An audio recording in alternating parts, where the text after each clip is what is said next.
There's a fine line between our nightmares and reality, which may be crossed from either direction. Such is the frailty of the human mind. Which side are you on? How did you get there? Who else is with you? From the depths of the human psyche come the most depraved, twisted, and horrible things imaginable. Are you ready to be tormented? Hello, everyone, and welcome once again to the Heir's Lair. I'm your host, Jonathan Taylor.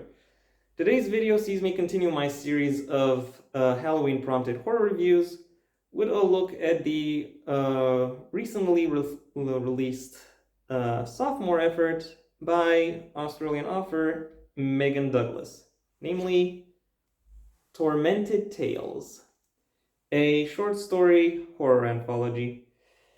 Yeah, sheer happenstance has decided that I review two such anthologies back to back. Unlike the last one, however, I can say that Tormented Tales manages to stay on point. The TLDW for this review is this book actually has a lot of variety and creativity to the thrills and scares that it offers. There is something here to attract the attention and ignite the curiosity of all potential readers. Even if I can't really say they'll all be as excited about every single story within this anthology. And now with that short version out of the way, it's time I delved a little bit deeper into into these narratives. As far as I've been able to tell, there aren't really any recurring characters between the stories of this anthology, but there are certain recurring themes and motifs.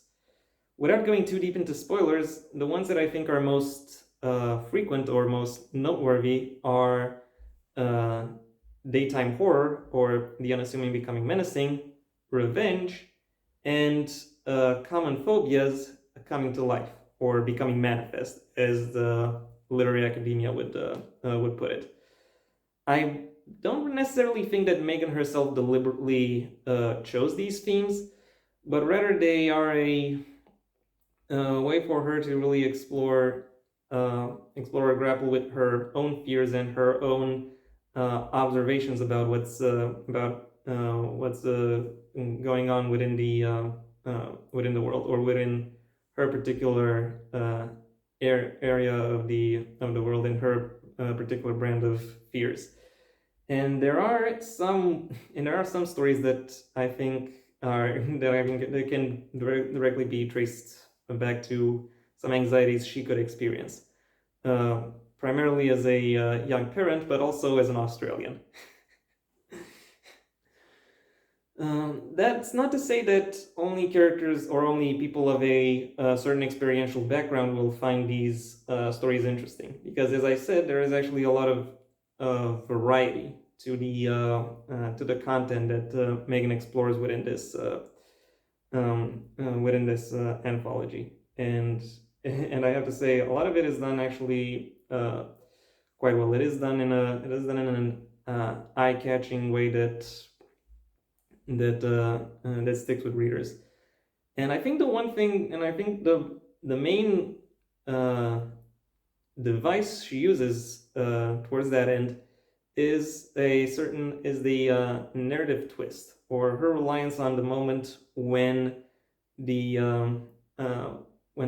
familiar becomes unknown, becomes alien, becomes perilous, and therefore potentially hostile. And I have to say, a lot of her stories are built around that moment where the comfort and security of being awake and aware fade away, leaving the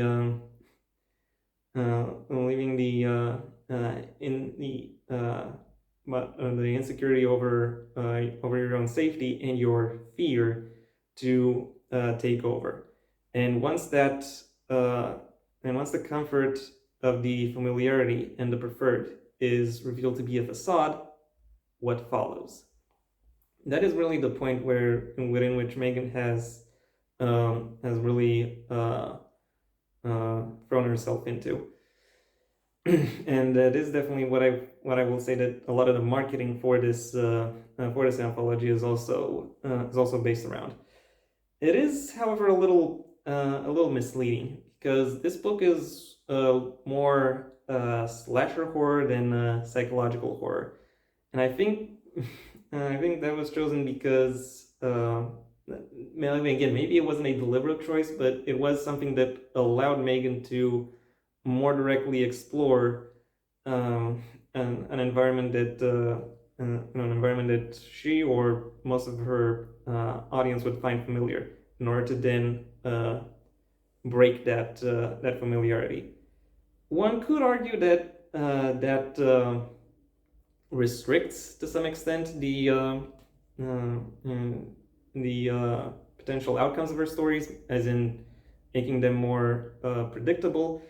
However, I personally think she actually manages to pull it off quite well, and she does also manage to use it to insert some mostly dark humor into her stories.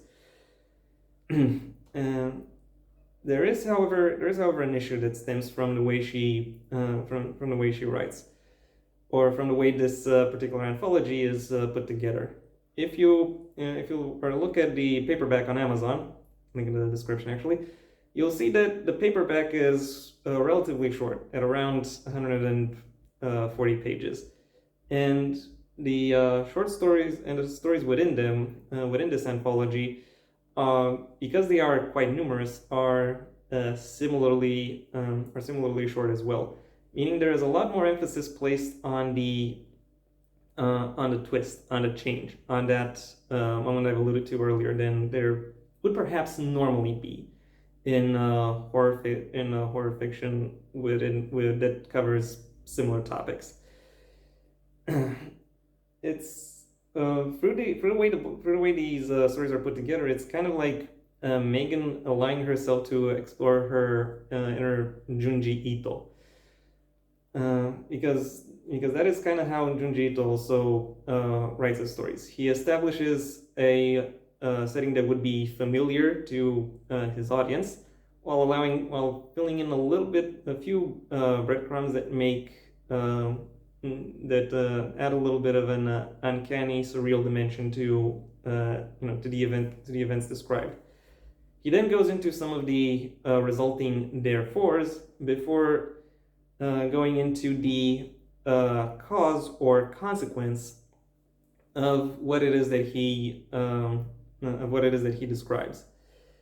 Is because what can I say? Junji Ito is very much known as the master of the page turn, of that twist, of that moment that really establishes what the horror actually is. And I think Megan, to some extent, also relies on that. However, unfortunately, she is no Junji Ito, so she is not quite as effective at pulling it off. If I'm to be somewhat polite, some of her stories do actually manage to pull it off, and and the build up towards that twist is done quite well. The twist itself hits right as it should, and the continuity afterwards is done. Stops right where it needs to. So those really are her best stories, which fortunately she has. There are, however, other stories where, while the twist is effective, I'm not necessarily sure that the way it has been either built up, or the consequences of it really manage to actually do it justice.